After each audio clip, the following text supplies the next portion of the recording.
kanyang pagpapala sa pagbabahagi ng salita ng Diyos. Proverbs 4 verses 1 to 9. Ano man pong version ng inyong hawak, aking pong babasahin ay mula sa English Standard Version.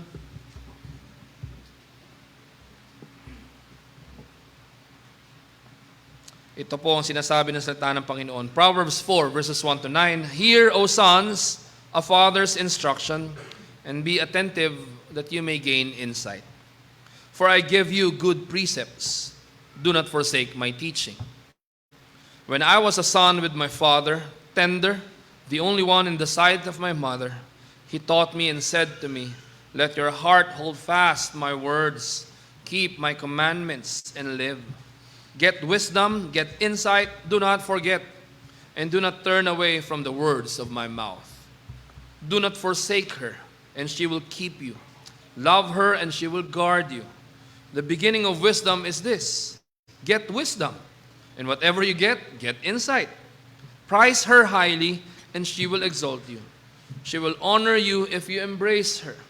She will place on your head a graceful garland. She will bestow on you a beautiful crown. This is the word of the Lord. Let us receive it into our hearts with much thanksgiving before our God. Let us pray. Aming Diyos, maraming salamat po sa kalayaan, hindi lamang na basahin ang iyong salita, kundi ito po ay may pahayag sa aming kalagitnaan na nakasentro kay Kristo Jesus at sa kanyang ebanghelyo ng biyaya para sa aming kaligtasan at katatagan sa pananampalataya hanggang sa kanyang pagbabalik. Salamat, Panginoon. Muli, bagamat nakakapagod ang init at sama-saring mga inconvenience namin pong hinaharap, salamat, O Diyos, that you renew and restore strength like an eagle's. You bless us with everything that we need, that we may truly worship you by receiving your word into our hearts, desiring that your word be hidden in our hearts, that we may not sin against you. Panginoon, patuloy po namin i-entrust sa iyo ang buong panahon na laan sa kapahayagan po ng iyong salita. Nawa kami ay katagpuin ng iyong biyaya, nang sa gayon masumpungan po kami, nagpapakumbaba sa iyong harapan, at walang ibang aasamin kundi ang iyong dakilang kalooban para sa amin, at ang karunungan na nagmumula sa iyo, nahatid ni Kristo Jesus, ang siyang mapagyaman sa aming mga puso't isipan, karunungan na tunay na kinikilala na ikaw ang Diyos at kami ay iyong mga anak ayon sa iyong biyaya. Kaya Panginoon, lahat ng ito ay pinagkakatiwala namin. Nawa, ikay maluwalhati sa aming kalagitnaan at ang iyong mga anak ay patuloy na mapatatag sa pananampalataya sa pamagitan ng iyong kaloob na salita para sa aming mga kaluluwa. Salamat, O Diyos. Ito po aming dalangin sa pangalan ni Jesucristo. Amen. Ang title po ng ating Minister of the Word or preaching ngayong hapon ay Ornament of Grace and Crown of Glory. Yun po ay sa ibang salin. Ang tinutukoy doon po sa verse 9 na siyang tinatanggap ng lahat nang ang hanap ay ang karunungan ng Diyos at nagpapahalaga sa karunungan ito. Noong nakarang Lord's Day po ay tayo pinagpala ng Diyos na mapalalahanan na sa pamamagitan ng Ebanghelyo ni Kristo Jesus, the wisdom of God, lahat ng tunay na ang hinahanap ay yung makalangit na karunungan, ay yung mga tao na sa bayan ng Diyos ay merong tunay na pagsasaliksik para sa kapakanan, hindi lamang ng kanyang sarili, kundi maging sa kapakanan ng kanyang kapwa. Na out of compassion, ang hinahanap ay yung para sa welfare ng kanyang neighbor. At gising o merong steadfastness na salungatin o harapin yung o labanan yung kasamaan ng sanlibutan na ito. Kaya nga nakaraang linggo, tayo na palalahanan na yung tunay na wisdom ay namamanifest sa pamamagitan ng pag-seek ng out of compassion, yung para sa welfare ng neighbor, at tayo ay steadfast na we combat against the wickedness of this world na hindi pleasant nor nice, but actually nefarious or nasty. Nakita-kita natin being played out sa ating mundong kinagagalawan. Dito po sa chapter 4 ng Proverbs, nagpapatuloy po yung pangangaral ni Haring Solomon. At pag sinabi natin nagpapatuloy, inuulit niya yung sinabi niya na from Proverbs chapter 1 verse 1. But let me remind you, or let me highlight this, that it is not in vanity that Solomon repeats these things, but actually with vibrancy. That through the Holy Spirit, King Solomon repeats what he has already been teaching from the very beginning of this book of wisdom. Kaya nga, yung ating maririnig ay walang iba kundi pag-uulit lamang din ng ating napag-aralan na nung una, dahil actually hindi natin problema yung napupurga na tayo sa katotohanan. Kasi kalimot tayo ng kalimot. Ang kailangan natin sa tuwi-tuwi na mapaalalahanan tayo, ano ba yung tunay na karunungan na nagmumula sa Diyos? At ano yung nararapat nating gawin bilang tugon sa pagpapalang hinahanda ng Diyos sa lahat ng nagsasaliksik ng tunay na karunungan mula sa Kanya. Kaya sa hapong ito, from verses 1 to 5, we shall be reminded kung ano ba yung dapat na pursuit natin.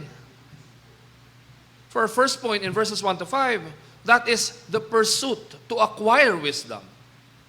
Pursuit to acquire wisdom. O yung ating, ano pa tagal ng pursuit? Yung hangarin, lakarin, takbuhin. At yun ay walang iba kundi tanggapin yung karunungan na mula sa Diyos. That's from verses 1 to 5. Second and last, in verses 6 to 9, having been reminded, or we shall be reminded ngayong hapon na yun dapat yung pursuit natin to acquire wisdom, kalakip noon ay yung ardor to prioritize wisdom. Yung alab ng puso, nakikilalaan natin na wala tayong ibang dapat ipaprioritize na una, kundi yung karunungan na yun na dapat pinipursu natin to acquire or to receive from God. So for our first point, the pursuit to acquire wisdom in verses 1 to 5, and second and last, in verses 6 to 9, the ardor to prioritize wisdom. At malaman natin ano yung katagumpayan na handa ng Diyos sa lahat ng tunay na nananalig at dumedepende sa Kanya para sa tunay na karunungan. So muna natin expound yung first point, mga kapatid. Pursuit to acquire wisdom. Like what I said in verses 1 to 5, balikan natin. Anong sabi rito? Si Solomon, siya'y nangungusap sa maraming mga anak. At kanya sinasabi, kayong mga anak, tanggapin nyo itong pangangaral na mula sa isang tatay, at hindi lamang inyo tanggapin, kundi pagtuunan nyo ng atensyon. Para saan? Para ang inyong i-gain, ang inyong matanggap ay walang iba kundi insight. And mind you, sinasabi dito sa verse 2, na yung karunungan na ito, bagamat this whole world detests this heavenly wisdom, huwag tayong magpagapi sa agenda ng sanlibutan, sa halip, makita natin, ito yung mabuti para sa atin. This is what is truly pleasant to us, to our souls. Not the false wisdom of this world, but the heavenly wisdom that comes from our generous, faithful, gracious, loving, and merciful God. Kaya nga sa verse 3, anong sabi ni Solomon? Nung ako, yung nasa inyong kalagayan, when I was a son with my father, tender, the only one in the sight of my mother. Verse 4, He taught me and said to me, let your heart hold fast my words, keep my commandments and live. Get wisdom, get insight, do not forget, and do not turn away from the words of my mouth. Naalala ko yung kantang Father and Son. Alam niyo yung kantang Father and Son? Diba? Hindi ko kakantahin, no? Baka sumubay kayong lahat. Diba? It's not time to make a change. Just relax. Take it easy. Pero may portion doon na from the moment I could talk, I was ordered to listen. And alam natin, hindi from a Christian standpoint sinasabi yun, but it is generally observed na bilang mga anak, Yun ang tinalaga ng Diyos. Bakit? Kasi maliwanag na the only way for us to acquire knowledge, learning, understanding, wisdom, ay tayo makinig sa mga taong meron na nito at willing na ibigay ito sa atin sa pamamagitan ng instruction. Sa pamamagitan ng pagtuturo. Sa pamamagitan ng pag-i-impart, pag-share. And wag na tayong lumayo. Ang pinakasimula nito ay ano? Sa tahanan. Sa pamamagitan ng ating mga magulang. Dito makita natin, no, si Solomon, pinupoint out niya yung kanyang blessedness. How blessed was he? Saan? Of having that godly upbringing. Diba sabi niya, nung ako ay anak, nung ako ay bata pa, no, hindi yung ako ay bata pa. Nung siya'y bata pa lang, at nakatuon yung kanyang ama, sino yun? Si Haring David. Sabi natin siya'y bata pa, sabi nga tender. At buong atensyon na nakatutok kanyang nanay sa kanya upang siya'y turuan. Anong ginawa ng kanyang mga magulang? Itinuro sa kanya yung katotohanan. At ano yung katotohanan na yun? Yung salita ng Diyos. At kalakip doon yung warning, yung admonition, yung instruction, panghawakan mo ang mga salitang ito. Dahil ito yung tunay na buhay, ito yung tunay na karunungan. Ito yung tunay na buhay na nakalulugod sa Diyos. Kahit dun sa verse 5, ang ganda, get wisdom, get insight. Actually, yung language dito mga kapatid, in the first place, it's legal. Acquire. Di ba, pag kumuha tayo ng lupa, hindi naman tayo gusto ko yung lupa na akin yun. It involves yung legal aspect to own that property. Diba, alam namin yan nila, mga abogado. Hindi, natatanong lang ako. It has a legal aspect. Pero actually, hindi lang siya legal. Yung gamit dito na word na get wisdom, get insight, ito yung paborito nating lahat. Yun yung language na ginagamit na for a young man to prepare to get a wife of his own. Diba, Elder Alvin? Yun. Hindi lang siya legal. Hindi lang legally, but also lovingly. Yun yung term na ginamit dito. Bagamat may legal aspect, nandun yung affectionate na desire and pursuit. Get wisdom, get insight. May haming to sa pagtuturo sa isang young man, siguraduhin mo na ang makukuha mo yung babae na mapapangasawa mo na hindi maglalayo sa iyo mula sa Panginoon, kundi magiging katuwang mo sa pagsamba at paglilingkod sa Kanya, sa karunungan. Yun yung language na ginamit dito. Kaya, si Solomon, pinupoint out niya yung kanyang blessedness of having godly upbringing. Now, as we are aware how it is used, no? Di ba? Hindi lahat ay born with a silver spoon in their mouth. Ano ibig sabihin nun? Hindi lahat ay pinanganak na mayaman.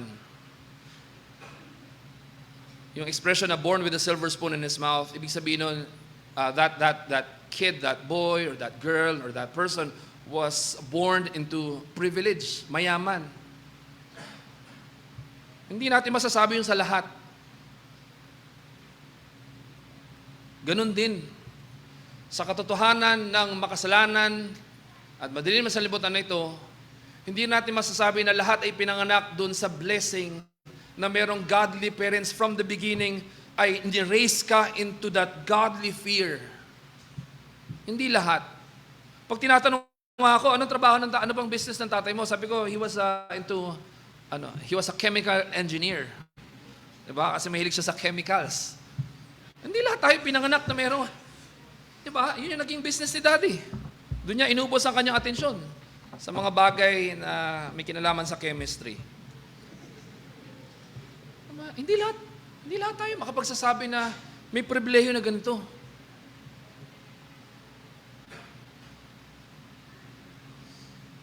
Kaya nga, I must admit, pag nakikita ko yung ating mga anak, no matter how imperfect we are, lahat tayo may kapintasan bilang mga magulang, hindi ba? At kayong mga naghahanda bilang maging magulang, asahan ninyo, makikita nyo yung yung kapintasan. Lalo na, nang higit pa, pag nandyan na yung panahon na meron ka ng anak na pinalalaki sa takot at pagmamahal sa Diyos. Gayon pa man, pag titingnan mo yung mga anak na ito, sila'y pinagpala. Sila'y pinagpala ng ano? Na sa kabila natin makinaan, kapangitan, kapalpakan sa maraming bagay, pinagpala sila na sila ay dinadala sa church. Kahit pa nga sa panahon na hindi nila naiintindihan, and yet they're being trained to be brought into the church, to be raised in the instruction toward fear and love for the Lord. Hindi lahat tayo matatanda. Kaya nga, I must admit, no, minsan nasasabi natin, mapalad itong mga batang ito. Tapos susunod natin, kami noon, no, mga ganyan, di ba? Minsan si Oli, parang it's as if he's doing me a favor. Sabi niya, Papa, gusto mo magpa-deliver na lang tayo ng Buzz Lightyear na ano? Parang talagang, parang hindi na ako mahirapan, pa-deliver na lang daw. Kami nung pinaglalaroan namin, sipit, barbecue stick,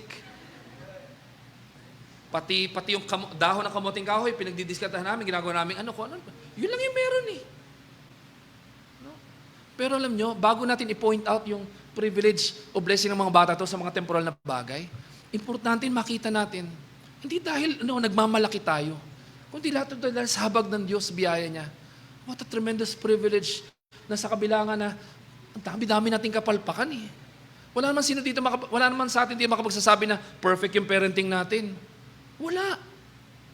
Pero sa biyaya ng Diyos, as we're being reminded here, gayon pa man, pinagpala yung mga anak na pinalalaki sa pagtuturo na mahalin, kilalanin, paglagakan ng banal na takot ang nag-iisang Diyos. Kasi wala nang mas importante pang mai-impart ka bilang magulang sa iyong anak, kundi yung karunungan na ito na generously na binibigay ng Diyos. So going back to what I'm saying, Solomon may be pointing out this blessedness of having this godly upbringing. Pero hindi lahat makakapag-point out nito. Gayon pa man, those who could not do the same need not to be paralyzed with despair.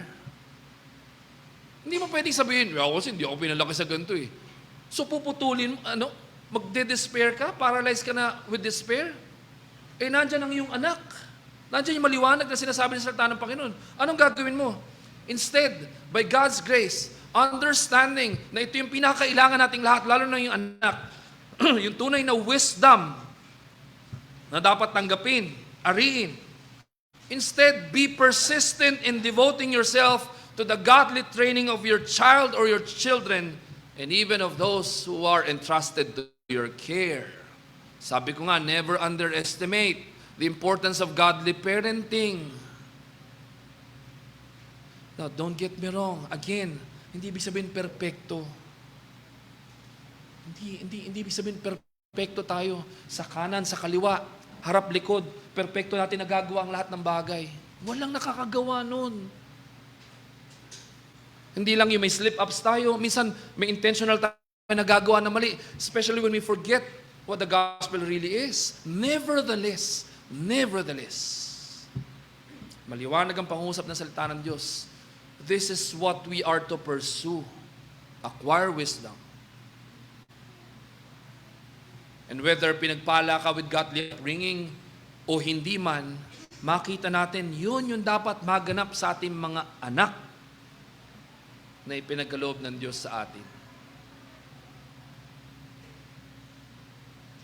Continue sa verse 5. Let me emphasize before I go to second point. Ano sabi? Get wisdom, get insight. Do not forget. Do not turn away from the words of my mouth. Ang kagandahan dito mga kapatid, hindi natin kailangan mag-imbento. Hindi natin kailangan mag-imbento. Nandyan yung salita ng Panginoon. Buksan natin, basahin natin. Huwag lang natin ibasa sa ating mga anak. Basahin natin una. And the more we see our incompetence, the more we see the sufficiency of God's grace for us through our Lord and Savior Jesus Christ. Kaya nga, di ba, Sabi ko kanina, yung language dito, hindi lang ito yung, sige, kuha ka anong gusto mo. Kundi may legal aspect, may legally binding na aspect. Pero hindi lang siya legal. Kundi nandun yung affectionate, yung loving aspect of it. Get wisdom. Get insight. Kaya nga, napaka-importante makita natin, no? Yes, maganda makapagtapos ng pag-aaral lang yung anak. Makapag-ipon. May bigay natin sa kanila yung buhay na hindi natin natanggap nung tayo mga bata. Maganda yun. Pero dapat, ang nasa itaas, makita natin, hindi man naging puno ng wisdom yung aking childhood when I was being raised up. Ito yung pribilehiyo ko na may impart sa anak o sa mga anak na ipinaglob sa atin ng Diyos. Yun yung ma-imbibe. Yun yung ma-inculcate sa kanila. Mga anak, baga matulog sila, no? Mga anak, pursue to acquire wisdom. Yun yung iyong maging pursuit. And what a tremendous privilege that we have as parents. Oh, hindi yung we will just throw them into the wild. Kasama natin sila, o sasamahan natin sila sa biyaya ng Diyos. Whether na sa aking pagkabata, naranasan ko ito, kaya sa biyaya ng Panginoon, walang anilangan, ito yung aking ding ipagkakaloob sa aking anak. Or, walang nag-train sa akin ganito, hindi ganito yung aking pinagdaanan, and yet, I must not despair because God's grace is sufficient. Ano man yung na-deprive ako ng bata, pribilehiyo kong ipagkaloob sa biyaya ng Diyos sa aking anak. Kaya nga, di ba may mga kasabayan, huwag niyong dalhin yung inyong anak sa Sunday school. Huwag niyong dalhin sa church. Pumunta ka, nakasama sila. Kasi yun lang yun yung pamamaraan. Ito pa. Yung pagtuturo ng karunungan, hindi yan in a vacuum or osmosis. No? It travels yung sa line ng affectionship. Kaya nga, importante sa tahanan. I hope you don't get this wrong, no? Una, tahanan. Second, yung church. Maliwanag? Hindi, ibig sabihin, so, Pastor, una pala yung tahanan, so hindi mo na kami atin sa church. Mali, yun, hindi. Ay, ibig sabihin, yung pag-travel, yung line na yun ng pagtuturo. Kaya tayo dinadala sa church so that we may be equipped to train our children at home. Yung initiative nasa tatay. Nandun yung suporta ng mga nanay. At maraming mga pagkakataon na dahil sa ating economic standpoint, talagang yung tatay, halos wala ng oras. Gigising na maaga. Alis na madilim, uuwi na madilim, para lang mapagkasa. Kung ano man yung tinatanggap, para lang maabot yung pangangailangan ng pamilya. Lalo na sa panahong ito, napakahirap lumaban. Sabi nga, dati, you struggle or you strive to make both ends meet. Ngayon, hindi mo makita yung both ends. Pagtanggap mo ng kung anong meron ka, mabilis pa sa kislap ng mata ko, wala na. Kaya nga, napipilitan yung marami mga tatay na magtrabaho. Lahat ng kaparaanan. Dahil doon, kadalasan, yung responsibility to teach the children ay nauuwi primarily sa shoulders ng mga nanay. Gayunpaman, ang pangako ay God will give grace. God will give grace. Kaya kung ano man yung kalagayan na meron tayo sa kasalukuyan, ang ating dependihan ay tapat, yung biyaya ng Diyos na magkakalob sa atin ng ating pangangailangan upang ma-impart sa ating mga anak na wala kayong ibang hanapin ultimately, kundi yung wisdom from above, the heavenly wisdom from God. And what is that true wisdom? That true wisdom is that which acknowledges the one and only God who made the heavens and the earth and humbles us before Him who gave us the privilege to represent Him before the whole creation order. Kaya nga, malimit ko sinasabi, no? Malimit ko sinasabi sa akin, misis, sa mga ibang mga nanay na kahit mahirap, no, may pribilehiyo na kung hindi man, at least nakakapagtrabaho sa bahay, o kaya may ibang mga nanay na sa kabila ng hirap ng panahon, ay pwede pa rin makatutok sa mga anak. No, hindi yun pwedeng gamiting dahilan na hindi na namin tuturuan yung mga anak namin. Hindi. Lalo pang makita natin. This is our privilege. And this will be fulfilled in our lives, not by our own strength, not by our own wisdom, but by the grace of God for us through Jesus Christ and His gospel. And that brings me to our second and last point. Sabi, there is wisdom in managing the time. Ano sabi? Not only yung pursuit to acquire wisdom, no, yung get wisdom, di ba? Pero hindi lang yun. Kalakip nun, dapat yung alab ng puso, yung sigasig, na i-prioritize mo yung wisdom na yun. The ardor to prioritize wisdom. Balikan natin yung verse 6. Ano sabi? Do not forsake her, and she will keep you. Love her, and she will guard you. May mga gumamit ba ito ng February 14 sa verse na ito? Punta ka sa mga sa mga bookstore o sa mga makita yung stationery. Ba't may mga Bible verse doon na parang mali yung context? Ano sabi? Magkaroon ka ng tunay na sigasig at alab sa puso mo na i-prioritize mo yung wisdom. Not only to get or acquire it, but to treasure it, to value it, to prize it. Ano sabi? Huwag mo siyang pabayaan. Do not forsake her and she will keep you. Diba, Ivan? Love her and she will guard you.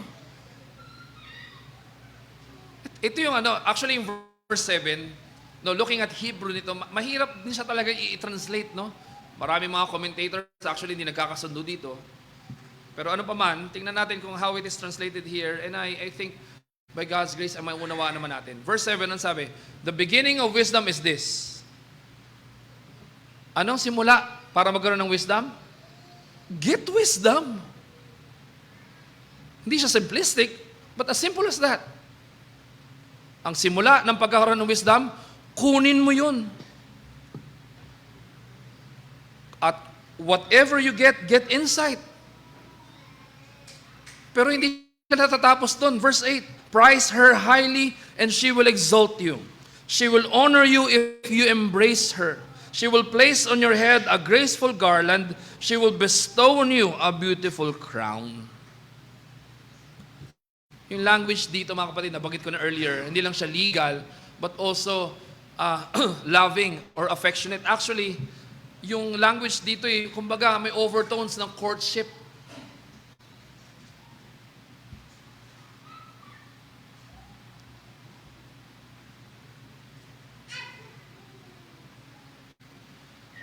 At kung paanong mainam ng isang young man ang kanyang makuha ay a wife of his own.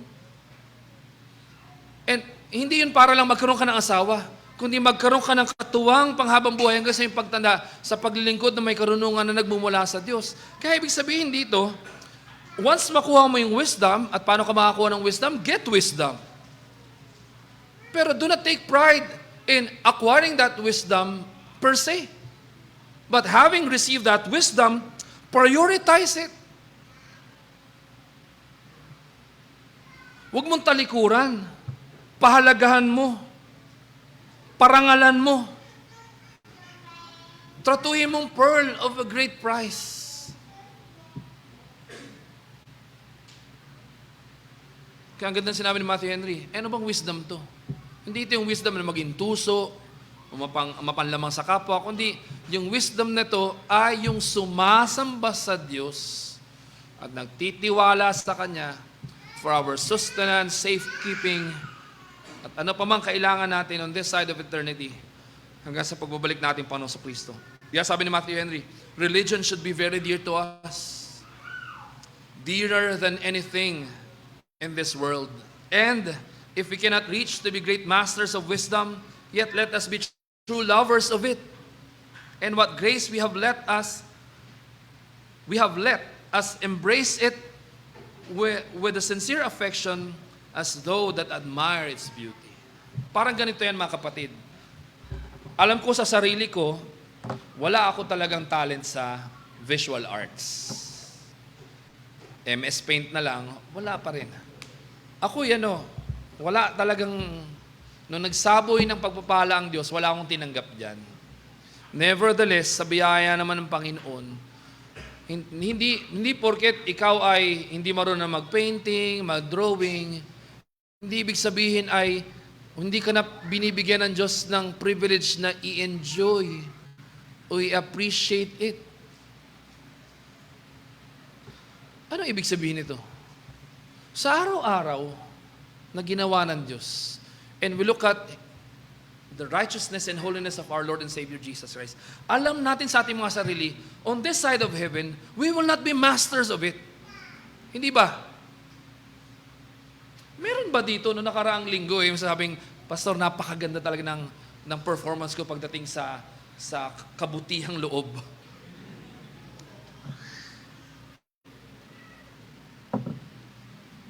Hindi, Pastor, nung Monday, medyo may mga pero Wednesday, perfect ako eh.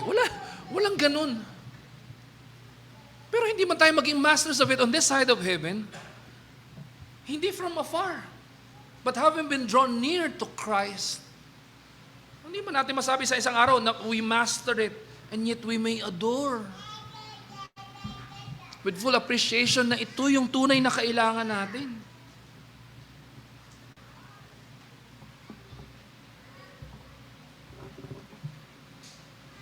Yun yung kailangan natin. Sa darating na Tuesday, yung diesel ay magiging 130 na, kailangan mo ng wisdom.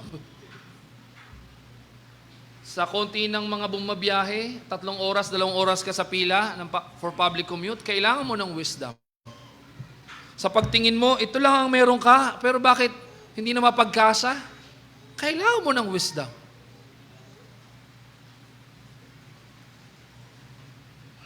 Sa kabi-kabilang hindi mga inam na balita na narinig natin, kailangan natin yung wisdom. So, ano dapat natin maging tugon? Sa biyaya ng Panginoon, huwag nating isantabi. Forsake not. And then, ine-elucidate sa atin ito. What does it mean to not forsake it? Value it. Honor. Prize it. Treasure it. With utmost priority. Na yun ang pinakamahalaga sa atin. Sabi ng isang commentator, wisdom is the greatest possession anyone can have. And the young man should make winning her the primary goal of his life. Hindi lahat tayo kamukha ni Gerald Anderson. No? O sino pa man, James Reid. Hindi rin tayo lahat nagmamilo. No? Hindi man tayo pinagpala outwardly. Pero hindi lang naman yun yung hindi lang yun ang gauge for a blessed marriage. For a life that the Lord blesses. Ano yung kaloob ng Diyos? Ano yung pamantayan? Yung wisdom na nagmumula sa Kanya. At ito pa, ang kagandahan sa wisdom ay ito. Pag meron tayong bagay, material na bagay na sobrang ang taas-taas ng value niya, ganun na lang yung pahalaga natin. Anong ginagawa natin? Nilalagay natin sa case. Binabalutan natin. Tinatago natin. Di ba? Kunyari, miracle of miracles. Kidding aside. Di ba? Ang daming mga sapatos na naglalabasan ngayon. Na tinatanong ko sa misis ko, kailangan ko ba nito? Siyempre, sagot niya, wala. No? Hindi yan ang kailangan mo.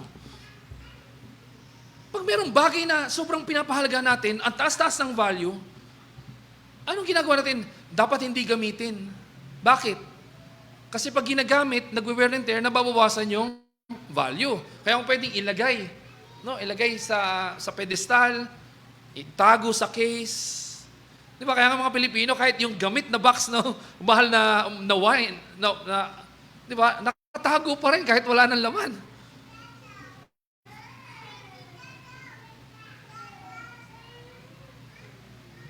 Yun yung pamaraan ng pagpapahalaga natin. Pero kagandahan sa wisdom ay ito. Hindi mo kailangan ikatakot eh. Kasi yung pag-value sa wisdom, it is not by non-use nor misuse. In fact, wisdom does not wear out with more use. Wala siyang wear and tear. In fact, it prospers more as you use it more, as you prioritize it and put premium to it. So much so, na sinasabi sa atin dito ito, kung tunay na ang hangarin mo, itanggapin yung wisdom mula sa Diyos, pahalagahan mo ito, huwag mong talikuran, huwag mong pabayaan. I-value mo above all. At hindi mo siya kailangang itago. Ipakita mo that you value wisdom by using it. Not only in the grand things in life, but madalas nga sa maliliit na bagay, doon tayo nagkukulang at nadadapa. Gamitin natin yung karunungan na nagmumula sa Diyos. Bakit? Nandun yung karampatang pagpapala. Anong pangako sa atin? Kung papahalagahan mo yung karunungan, i-exalt ka ng karunungan. Pag i-honor mo, aaring kang ganap. In verse 9, ito yung visual na way ng pagpapakita sa atin. Ano yung ginagawa ng wisdom sa ating buhay? She will place on your head a graceful garland. She will bestow on you a beautiful crown.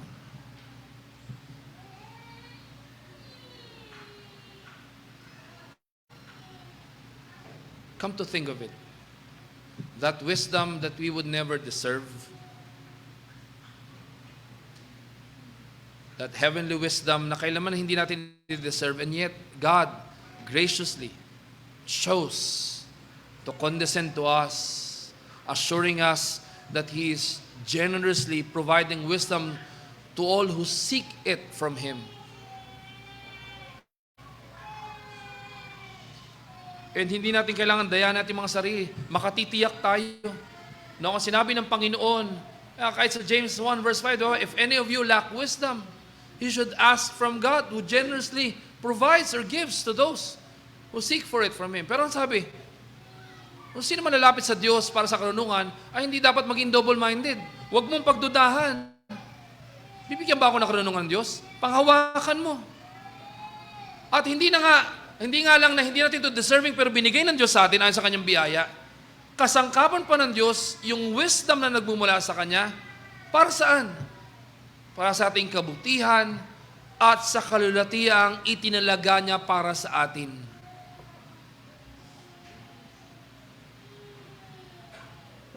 And of course, I will not end this sermon without bringing you to that understanding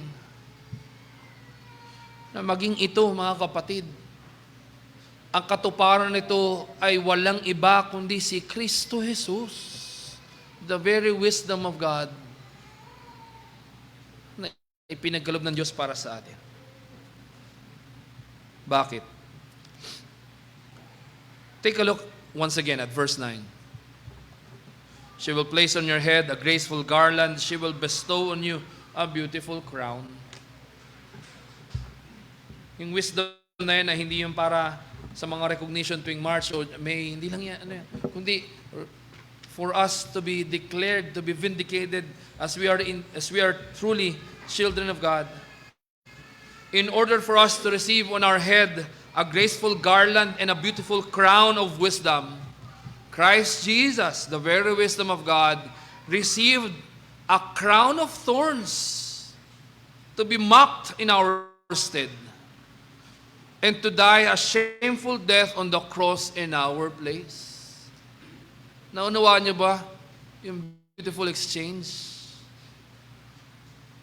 He who is the wisdom of God and being incarnate and walking among us to fulfill the promise of redemption, siya na wisdom of God. Sa kanyang pagkakatawang tao, sa halip na tunay na honor, tunay na pag-exalt, tunay na pag-value kay Kristo Jesus, the second person of the Trinity, anong kanyang tinanggap? Pangahamak, pangalipusta. And he was crowned not with a beautiful garland, rather not with a graceful garland, nor with a beautiful crown.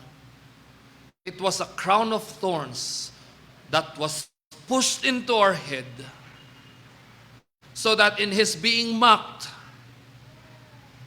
ang kapalit nun ay tunay na glory na inihanda ng Diyos sa lahat ng kanyang ipinagkasundo kay Kristo Jesus, na siyang nag-reveal sa atin ng wisdom ng planong kaligtasan para sa atin.